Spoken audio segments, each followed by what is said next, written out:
잠언서 그 1장부터 21장 그 중반부까지 솔로몬의 잠언 다 했는데요.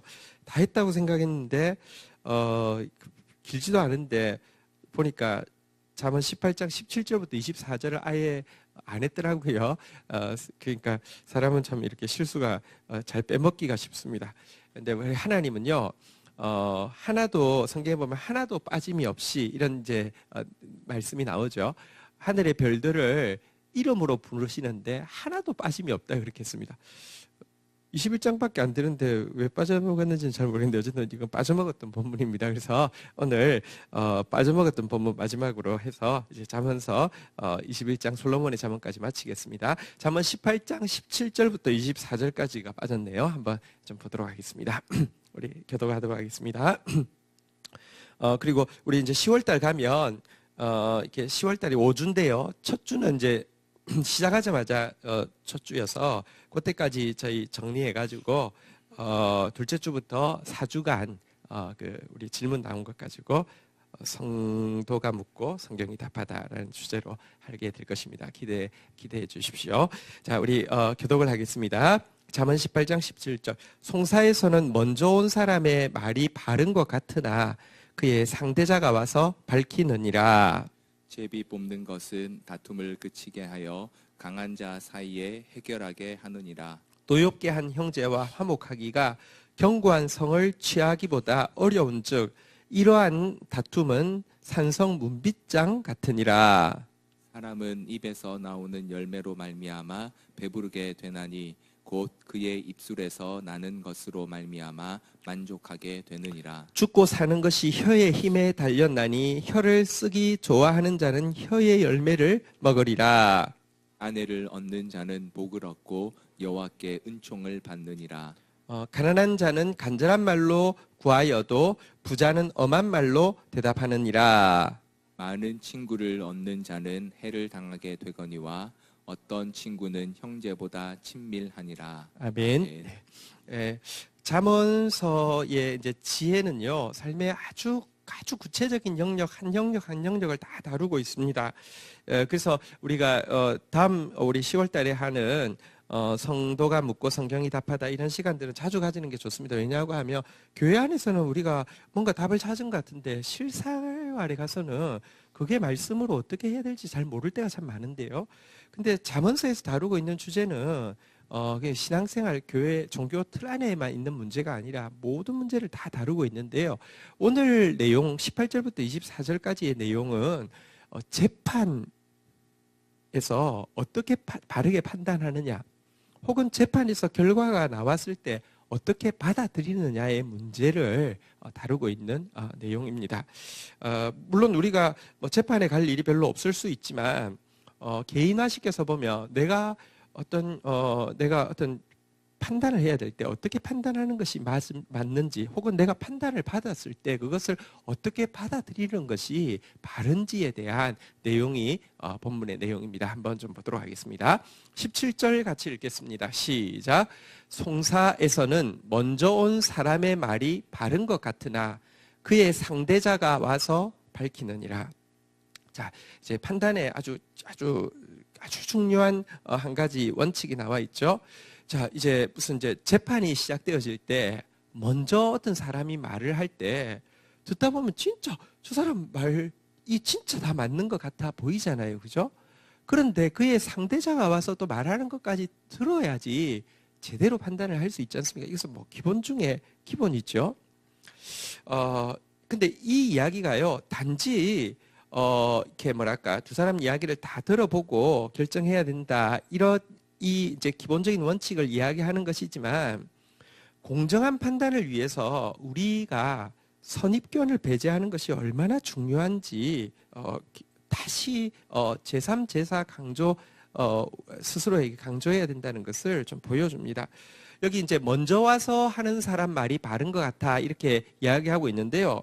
여기 먼저 와서 말하는 사람, 보통은 이제 원고가 말하고 피고가 이제 이렇게 말을 하고 이렇게 되니까 더 자신 있어 보이는 사람, 더 이렇게 맞는 것 같은 사람, 더 당당한 것 같은 사람이 먼저 말을 하고요. 혹은 먼저 말하는 사람이 꼭 그런 사람이 아니어도요. 여러분들 말의 선후를 떠나서요. 내가 좋아하는 사람이 말을 할 때 혹은 내 편이라고 생각하는 사람이 말을 할 때 이미 우리는 딱 먼저 하는 사람 말 아니면 내가 좋아하는 사람 말 아니면 내 편, 우리 편이라고 생각하는 사람 말 딱 들으면 그 순간 우린 뭐 기본적인 재판이라는 것은 꼭 상대방의 이야기를 듣게 되어 있기 때문에 듣지만 이미 내 머릿속은요 그냥 끝난 겁니다. 이 사람 말 듣기 전에 다 끝나 있는 경우가 너무 많습니다. 성경은요 반드시 이 선입견을 배제하고 절대로 예를 들어 성경에 이런 말이 있습니다. 부자라고 편들지도 말고 심지어 가난한 자라고 두둔하지도 말고 그러니까 정말로 편견 없이 이렇게 재판단해야만 한다. 이것에 대해서 대단히 많이 강조하고 있습니다. 근데 우리 안에 다 편견들이 있단 말이죠. 성도는요, 내가 판단해야 되는 자리에 설 때, 여러분, 하나님이 우리에게 선입견을 가지고 재판하신다고 하면 어떻게 되겠습니까? 우리, 어쨌든, 이 선입견을 배제하고 판단하는 사람 되어질 수 있도록 항상 하나님 앞에서 이렇게 선입견을 이렇게 제할 수 있도록 노력해야 합니다. 신명기 1장 16절에 보면 이런 말씀이 있는데요. 한번 같이 읽도록 하겠습니다. 신명기 1장 16절 같이 읽겠습니다. 시작. 내가 그때에 너희의 재판장들에게 명하여 이르기를 너희가 너희의 형제 중에서 송사를 들을 때에 쌍방간에 공정히 판결할 것이며 그들 중에 있는 타국인에게도 그리할 것이라. 여기 보시면요, 이제 재판장들에게 모세가 이야기합니다. 그러니까 하나님의 말씀을 대언하죠. 송사가 있을 때는, 재판이 있을 때는 쌍방간에 다 듣고 공정하게 판결해야 되는데라고 이야기하면서 특별히 여러분 여기 민수기를 보아도 그렇고 신명기를 보아도 그렇고요. 거의 무슨 이런 말 나오고 나서 뒤에 반드시 붙는 게 뭐냐고 하면 한번 따라하겠습니다. 타국인에게도 그리할 것이라. 여러분 타국인이라 하면 숫자가 이스라엘 백성들이 출애굽할 때 타국인의 숫자는 많지 않을 것입니다. 게다가 우리 지금 이제 GT 본문을 하신 분들은 알겠지만 오늘 본문에 보면 섞여 사는 무리가 사실 좋은 영향을 끼치지도 않았습니다. 불평하는데 대단히 주도적인 역할을 했습니다. 그럼에도 불구하고요, 숫자도 적고 또 사실 적은 무리에 비하면 사실은 그러니까 예를 들면 10,000명 중에 1명 잘못하는 거하고 100명 중에 1명 잘못하는 것은 100명 중에 1명 잘못하는 게 훨씬 크잖아요. 그죠? 이 모집단이 전체가 매도당할 수 있음에도 불구하고요. 민수기와 신명기 하나님께서 율법을 구체적인 삶에 적용하는 과정에 대해서 쓴 내용에 보면 거의 대부분이 타국인에게도 그리하라. 다시 말하면 그들에게도 절대로 선입견 가지지 말고 정확하게 판단하라 이렇게 이야기합니다. 타국인이라 그러니까 별로 느낌이 없는데요. 요즘 한국 사회에서 이렇게만 바꿔도 느낌이 전혀 다를 겁니다. 난민에게도 그리할 것이라. 여러분 난민을 재판함에 있어서 무조건 감정적으로 불쌍한 사람 이렇게 이렇게 품으라는 뜻은 아닙니다. 그런데요, 여러분들 난민이라는 이유만으로 색안경 딱 끼고는요. 그 다음에 여러분들 심지어 그들이 나쁜 사람이라는 것을 증명하기 위해서 거짓말까지 만들어가지고 무슨 예를 들면 제주도에서 무슨 실종 사건이 일어나면 수사 중인데. 이미 난민이 한 것처럼 다 퍼뜨리고 이런 일들을 하는 거는 정말 잘못된 것이죠. 근데요, 그런 정보가 제일 많이 퍼지고 있는 커뮤니티가 어디냐고 하면 교회 커뮤니티입니다. 정말 그러면 절대로 안 되는 겁니다. 성경에 고아, 과부, 나그네 돌보라는 말이 대단히 많은데요. 왜 고아, 과부, 나그네가 그 당시에 많았을까요? 그건 전부 다 그 당시에는 전쟁이 많았기 때문입니다. 전쟁이 나면요, 고아가 양산되고요, 과부가 양산되고요, 있을 곳이 없으니까 나그네가 양산됩니다. 대부분의 난민들은요, 전부 다 전쟁 때문에 여러분 양산되어지고 있는 것입니다. 일단은 약한 자 편드는 것이 정의이고요. 그렇다고 약한 자라고 아까도 이야기했습니다. 성경에 그러면 가난한 자는 두둔하라. 아니요, 재판할 때 절대로 가난한 자 두둔하지 말라고 하라고 했습니다. 부자는요, 두둔하지 여러분, 두둔하지 말라고 해도 두둔하는 게 우리 기본이기 때문에 훨씬 더 강하게 부자 편들지 말라고는 이야기하지만, 가난한 자에서도 두둔하지 말라고는 이야기합니다. 그러나 어쨌든 판단할 때에는요, 정확하게 선입견 없이, 심지어 타국인, 지금 우리 사회로 치면 난민 문제에 대해서도요, 팩트를 가지고 해야지, 뭐 만들어낸 이야기하는 건 절대 그리스도인다운 행동이 아닙니다. 절대 그리스도인다운 행동이 아닙니다. 이상주의는 배격해야 합니다.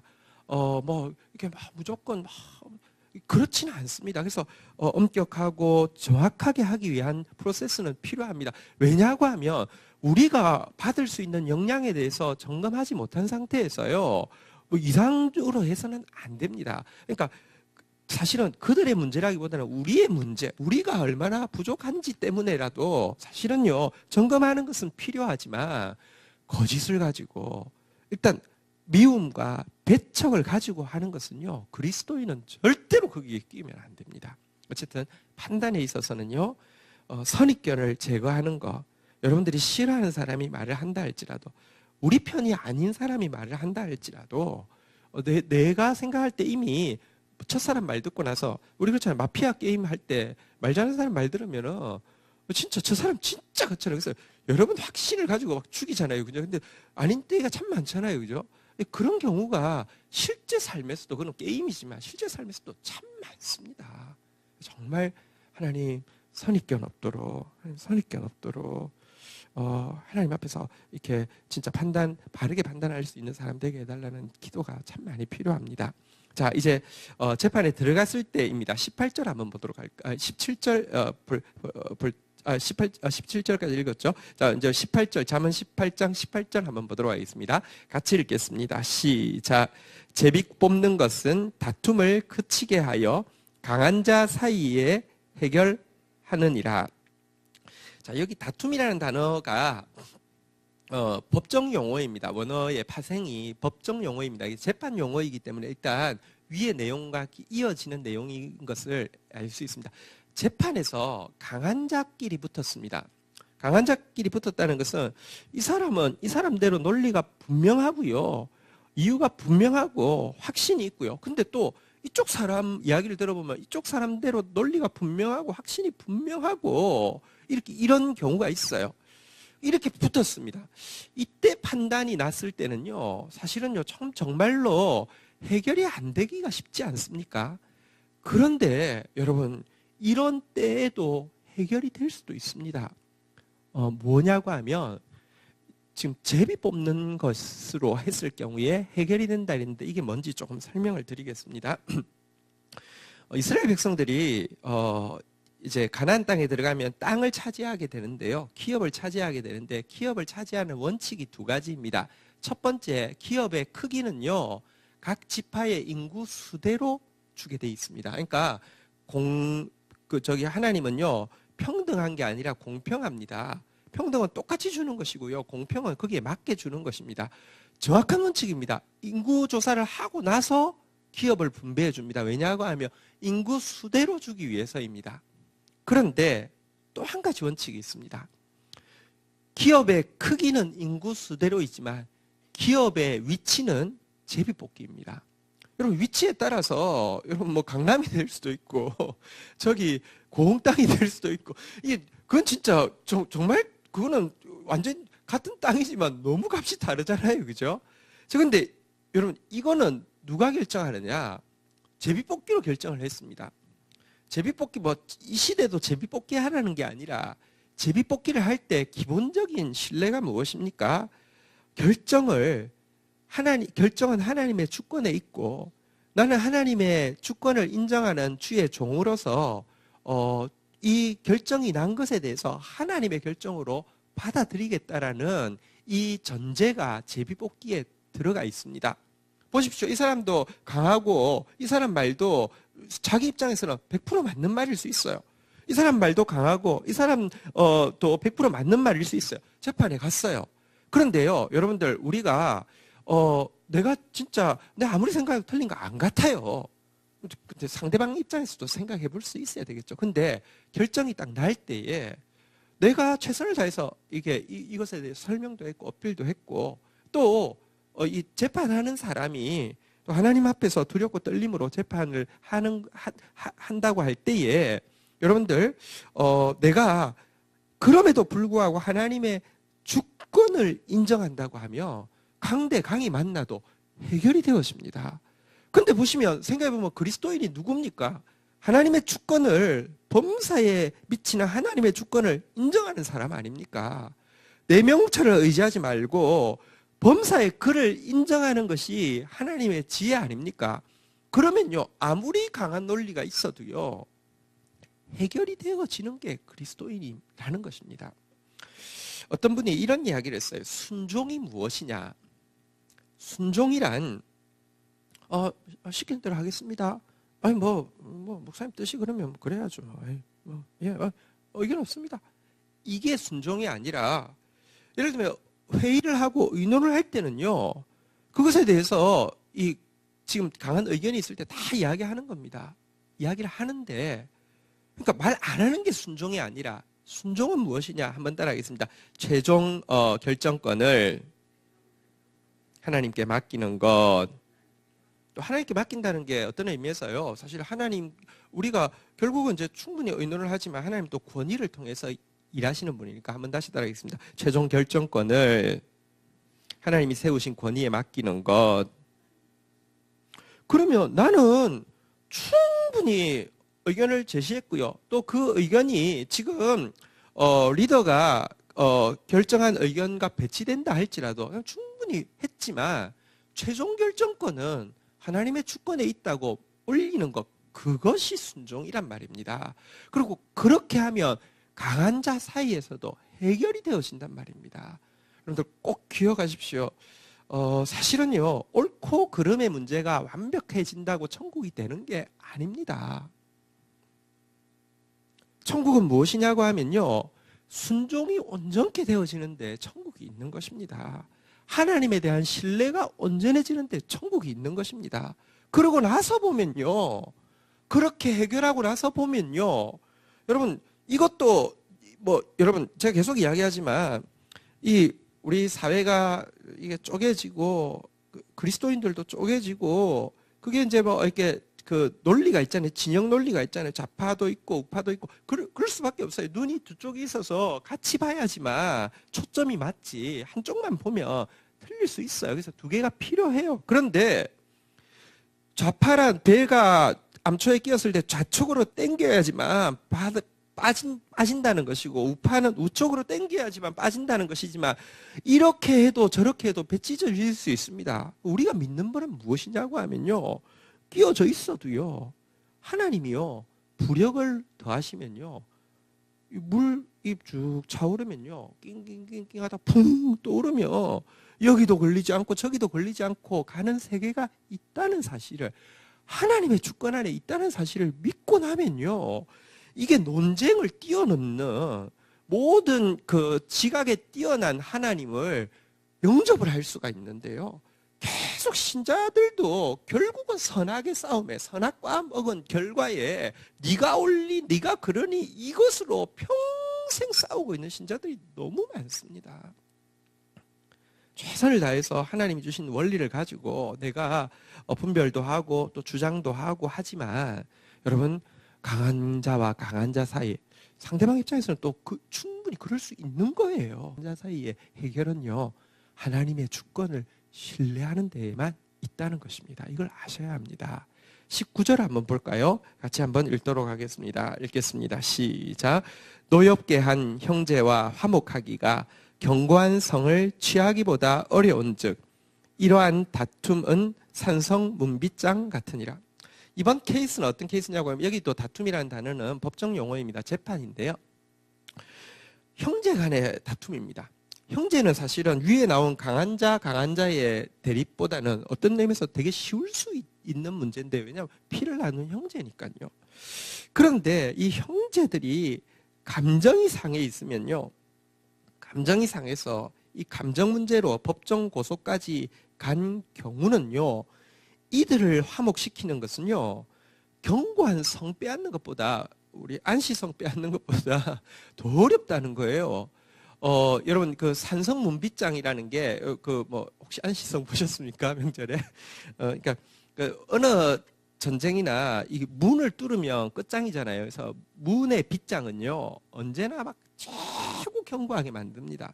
그러니까 문빗장 잘 안 부러지는 것처럼 사실 이 다툼은 위에는 보면 해결이라는 단어가 나왔는데 여기는 해결이 안 된다. 지금 이렇게 이야기를 하고 있는 부분입니다. 가까운 사이라도 감정의 분노가 있을 경우에는요, 재판을 통해서 해결이 잘 안 된다. 이런 이야기인데, 자, 이 이야기에서 일단 우리가 무엇을 그러면 이제 생각하고 적용해야 되는지 좀 생각할 게 있는데요. 그리스도인들은요, 지체들과의 관계에서 진리 문제가 아닌 이상은요, 여러분 뭐 전부 다가 진리 문제 아니에요. 김치를 뭐 이렇게 담냐 저렇게 담냐가 진리 문제 아니잖아요. 근데 권사님들끼리 아니면 집사님들끼리 그걸로 다투고 나면 그 다음부터는 이제 진짜 원수가 돼가지고 있는 사람 너무 많아요. 그게 진리 문제예요. 그게 천국 가서도 여러분 그 법칙대로만 해야 돼요. 그러면 예수님도 저기 뭐 막 저기 뭐죠? 저기 그 누구죠? 마르다도 천국 가서 또 마르다고 그 막 또 막 붙고 막 할 거 그거 아니에요. 그래서요 먼저는요 할 수만 있으면 이 형제와의 화목에는요 진리 문제가 아닐 때는요 웬만한 형제, 웬만한 지체하고는 우리 다 형제잖아요, 그죠? 화목하는 것이 참 중요하다는 것을 아실 필요가 있습니다. 마태복음 5장 24절은 대단히 혁명적인 말씀인데요. 마태복음 5장 24절 같이 한번 읽도록 하겠습니다. 읽겠습니다. 같이 읽겠습니다. 시작.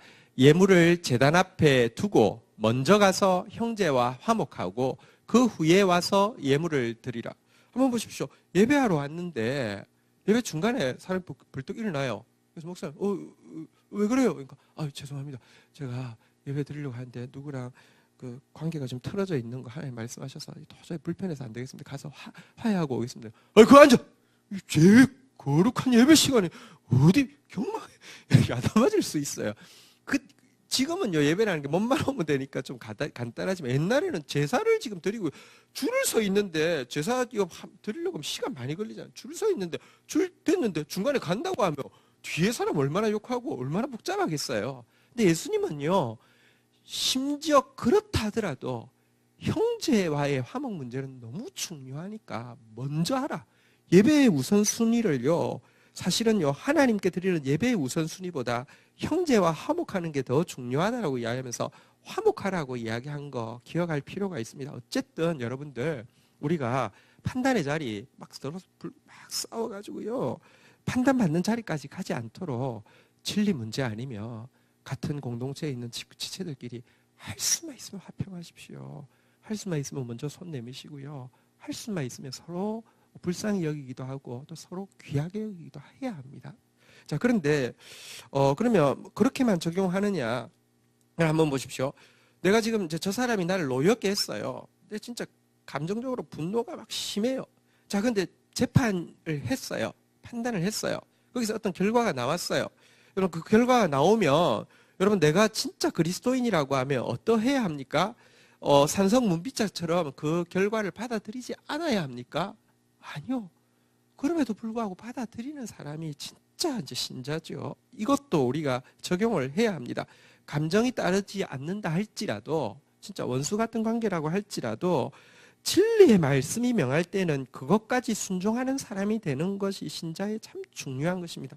여러분 신자들을 보면 제가 많이 이야기하는 말인데요. 한번 따라하겠습니다. 이가 아니라 의.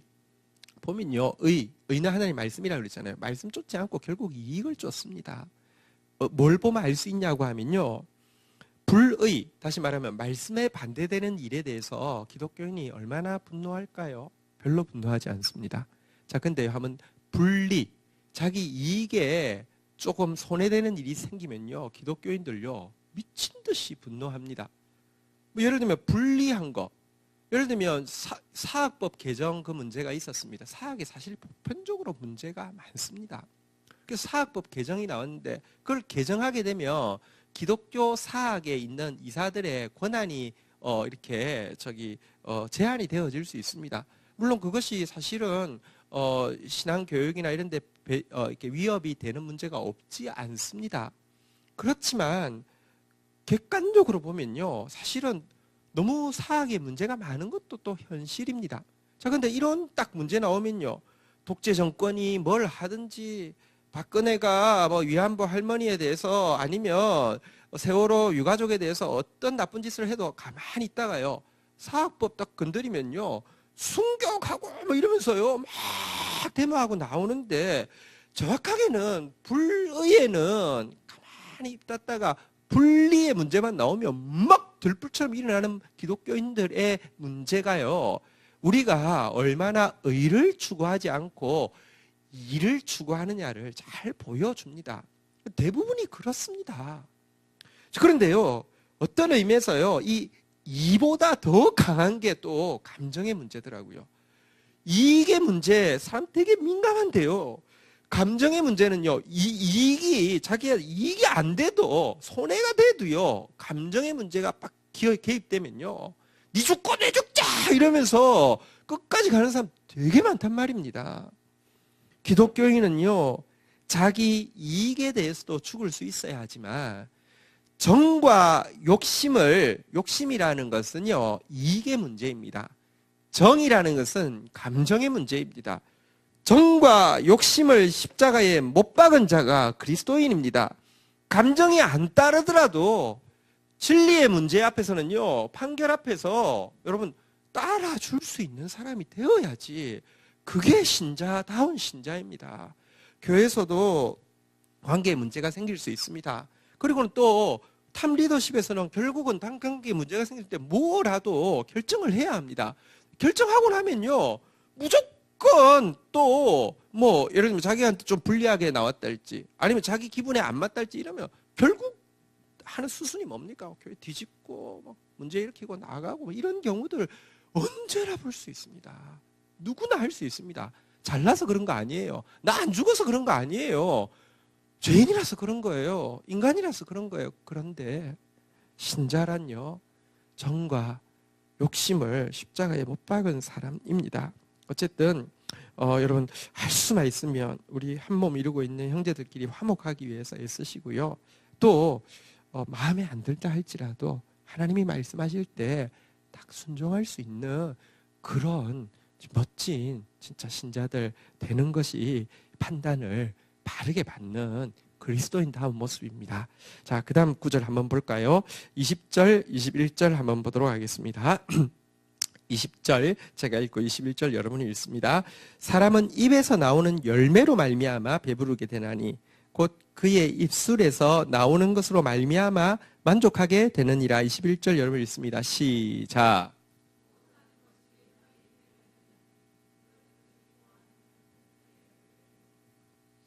여기 이 두 절 다 보면 한 단어가 반복되어지고 있는 거 알 수 있겠죠? 20절에 무엇으로 말미암아? 20절에 보면 있는데 두 개가 말미암아가 두 개 나왔군요. 20절과 21절에 반복되는 단어가 한 단어 있습니다. 무엇일까요? 열매입니다. 자, 열매인데요. 자, 입에서 나오는 열매 때문에 배부르게 된다.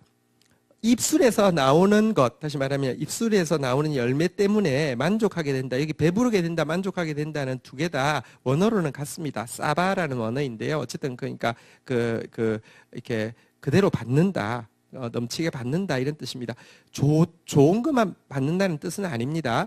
우리 잠언서 14장 14절 한번 보도록 하겠습니다. 잠언서 14장 14절 한번 볼까요?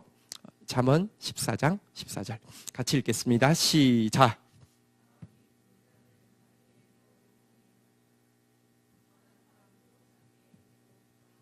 자, 여기 보니까 마음이 굽은 자도 자기 행위 때문에 행위로 말미암는 보응이 가득할 것이고 선한 사람도 자기 행위로 말미암는 보응이 가득할 것이다 그랬는데 여기 보응이 여기 보니까 한번 따라하겠습니다. 가득하겠고 이 단어가 사바입니다.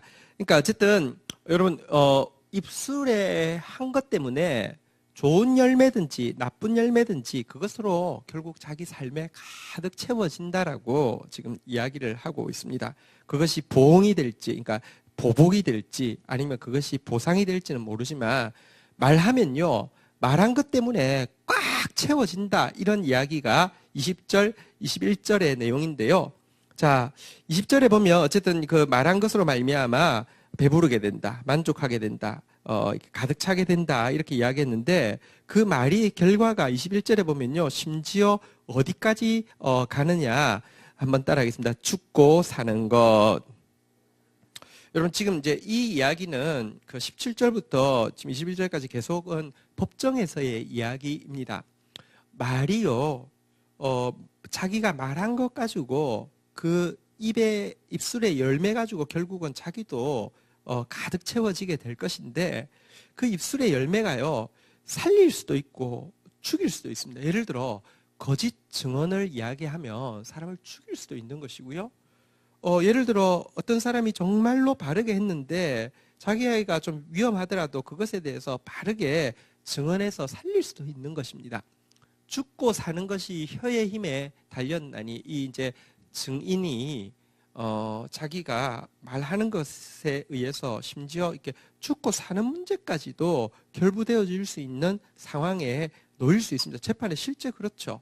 자, 그런데 한번 따라하겠습니다. 혀를 쓰기 좋아하는 자는 혀의 열매를 먹으리라.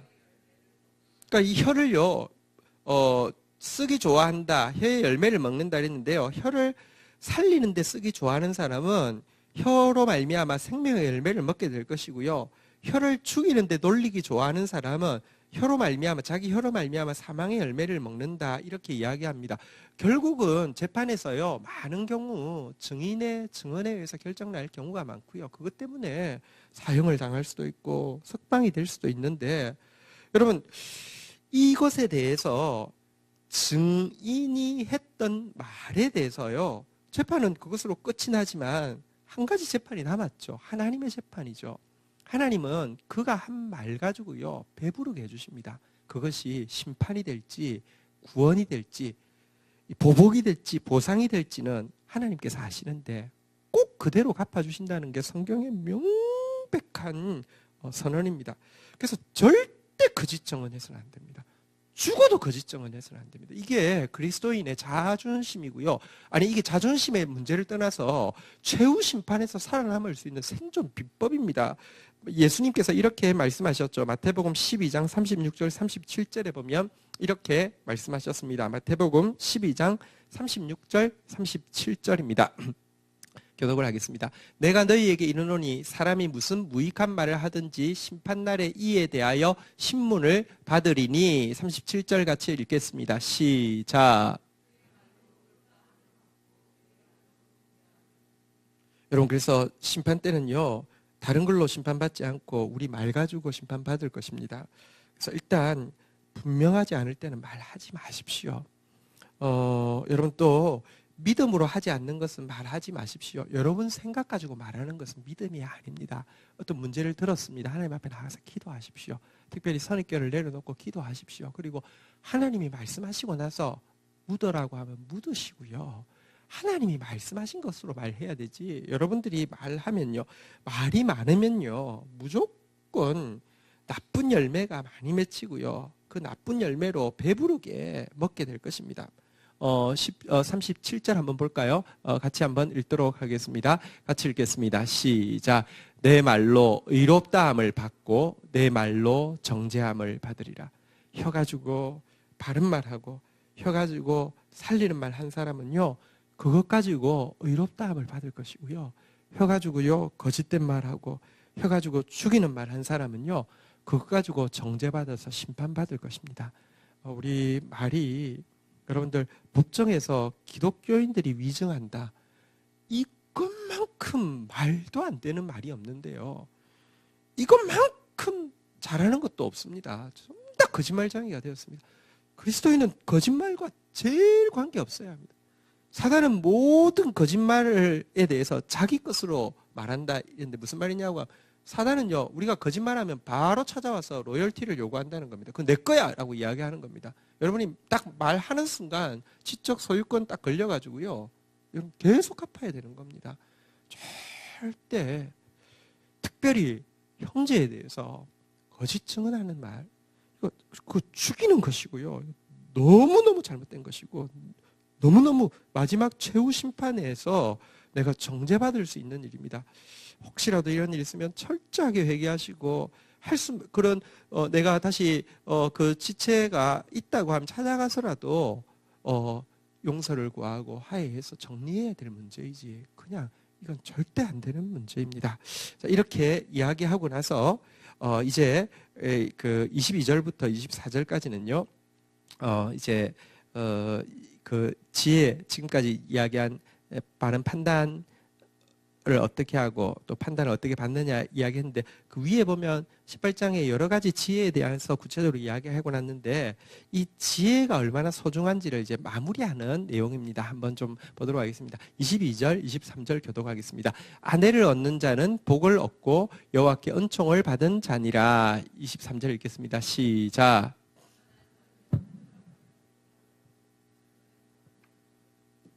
자, 여기 보니까 아내를 얻는 자는 복을 얻었다 이렇게 이야기를 하는데요.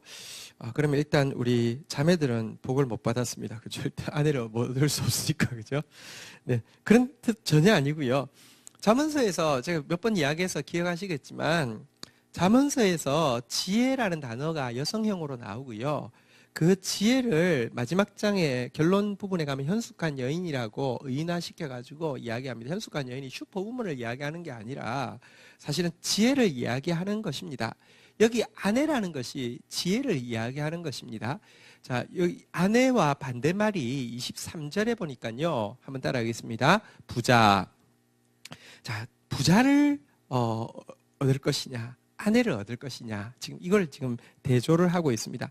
지혜를 얻을 것이냐, 돈을 얻을 것이냐, 이걸 지금 대조를 하고 있는 것입니다. 이제 이해가 되시죠? 다시 한번 볼까요? 22절에 보니까요, 안에 지혜를 얻는 자는 복을 얻고 은총을 받은 자라 이렇게 이야기합니다. 한번 따라하겠습니다. 복을 얻고 은총을 받는 자니라.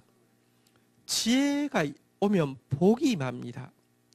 진짜 실질적으로 복이 임합니다. 평강이 임하고요. 또 여러분들 분별력도 임하고요. 또 능력도 임하고 이 복이 임합니다. 복을 넘어서 지혜가 있는 자에게는 은총이 임합니다. 결국은요, 우리 인생은 얼마나 능력이 있느냐 여부가 아니라 얼마나 하나님께 불쌍히 여김을 받느냐의 문제입니다.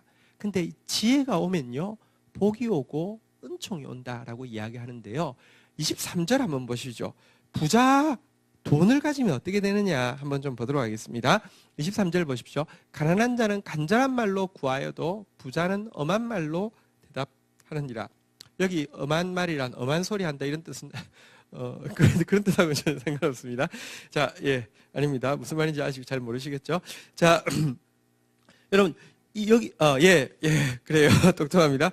자, 보시면 그 23절에 보면요, 내가 예를 들면 부자를 아내 대신에 부자를 친구로 얻는 순간부터는요, 내가 해야 되는 태도는 뭐냐고 하면요, 한번 따라하겠습니다. 간절한 말.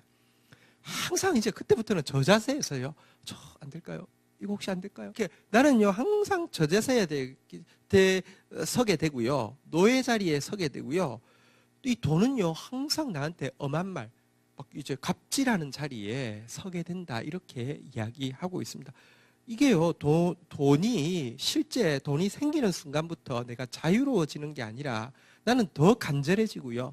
다시 말하면 더 노예가 되어지고요. 돈은요, 내가 부리는 게 아니라 나를 부리는 존재가 되어진다라고 이야기합니다. 아내 얻는 것이 부자 얻는 것보다 훨씬 낫다. 지금 이렇게 이야기를 하는 것입니다. 지혜 얻는 것이 물질 얻는 것보다 훨씬 낫다고 이야기를 하는 것입니다. 자, 그리고 나서는요, 24절까지 해야지 이제 완결이 되는데 24절에 보면 또 하나를 대조하고 있습니다. 같이 한번 읽도록 하겠습니다. 읽겠습니다. 시작.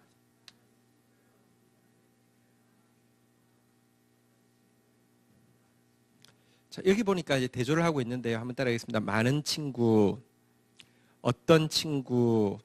자, 이제 그 아내와 부자를 대비시켜 놓더니 여기서는 24절에서는 많은 친구와 어떤 친구라고 돼 있는데, 일단 이 많은 친구, 다다익선으로 막 많이 막 여기 이 지혜 저 뭐 이렇게 그 인맥 이 뭐 이렇게 방법 막 이런 사람들은 이렇게 무슨 문제가 생겨야 될지 모르니까 막 이런 거 좋아합니다. 사실 이게요, 정신적으로 치면 이게 바로 종교다원주의입니다. 사실 뭐 어디라도 도움만 될 수 있으면 다 뚫어놓는 것을 좋아하는데요. 여기 어떤 친구는 번역이 좀 아쉽긴 한데요. 많은 친구는 일단 무조건 복수겠죠, 그죠? 어떤 친구는 뭘까요? 복수가 아니고 단수겠죠. 또 여기 어떤 친구는 이렇게 단어에는 그 히브리어에는 성이 있는데요. 남성이 있고 여성이 있는데 여기 어떤 친구는 뭘까요? 여기 남성으로 돼 있어요. 아까는 이제 아내라는 단어가 썼는데요. 여기서 어떤 친구는 그러니까 이제 아하브라는 단어를 썼는데요. 남성 단수인데 이것은요. 그냥 어떤 친구가 아니라 한번 따라하겠습니다. 사랑하는 자. 이제 한자로 바꾸면 애인이 되잖아요. 그러니까 한 애인이라도 예를 들면 여자 애인이 아니라 남자 애인이 되는 단어입니다. 이 단어는요. 술람미 여인이 솔로몬을 부를 때 계속 쓰는 단어입니다. 예를 들어 아가서 3장 1절부터 4절에 보면 매절마다 한번 볼까요? 한 단어가 나오는데 이게 바로 이 아하브인데요. 아가서 3장 1절 지금 남성 단수 사랑하는 자 애인을 지금 보세요. 한번 교독해 보겠습니다. 내가 밤에 침상에서 마음으로 사랑하는 자를 찾았노라. 찾아도 찾아내지 못하였노라. 2절 여러분 읽습니다. 시작. 성안을 돌아다니며 마음에 사랑하는 자를 거리에서나 큰 길에서나 찾으리라 하고 찾으나 만나지 못하였노라. 3절 제가 읽을게요. 성안을 순찰하는 자를 만나 묻기를 내 마음으로 사랑하는 자를 너희가 보았느냐 하고 4절 여러분 읽습니다. 시작. 지나치자마자 마음에 사랑하는 자를 만나서 그를 붙잡고 내 어머니 집으로 나를 잉태한 이의 방으로 가기까지 놓지 아니하였노라. 여기 계속 이 술람미 여인이 사랑하는 자, 사랑하는 자, 사랑하는 자, 사랑하는 자, 그러니까 뭐 애인이죠. 한 사람, 솔로몬. 이 단어가 아하브인데요. 어쨌든 많은 친구가 아니라 한 사람. 이 솔로몬은 지혜를 상징하잖아요. 그러니까 여기서도 이제 지금 이제 어쨌든 딱 한 유일한 지혜, 하나님의 말씀 유일한 지혜 이거 딱 붙잡는 게요. 많은 친구 가지고 있으면 다다익선이 아니라 해를 당하는데요. 이 한 사람은요. 여기 마지막에 보니까요. 우리 오늘 본문 24절에 보니까요. 한번 따라하겠습니다. 친밀하니라. 여기 친밀이라는 단어가 무슨 뜻이냐고 하면요. 본드치를 한다는 뜻인데요. 이 단어가, 이 원어가, 같은 단어가 이제 성경에 대표적으로 쓰인 곳이 두 군데입니다. 룻기서 1장 14절에 보면 이 단어, 원어가 사용되어지고 있는데요. 한번 볼까요? 친밀하다는 단어가 어떻게 번역되고 있냐고 하면요. 룻기서 1장 14절 한번 보도록 하겠습니다. 같이 읽겠습니다. 시작. 그들이 소리를 높여 다시 울더니 오르바는 그의 시어머니에게 입을 맞추되 룻은 그를 붙쫓았더라. 이 붙쫓았다는 단어가 지금 여기 친밀하니라 이런 단어입니다. 우리가 많은 친구가 아니라 사랑하는 자 오직 예수 그리스도 오직 솔로몬 오직 지혜 하나 딱 붙잡으면요. 그가요 우리를 진짜 딱 룻이 어머니 쫓듯이 우리에게 딱 가까이 한다 이런 뜻이 됩니다. 시편에 보면 119편 31절에 보면 이런 말씀이 있습니다. 시편 119편 31절 한번 읽도록 하겠습니다. 마지막입니다. 같이 읽겠습니다. 시작.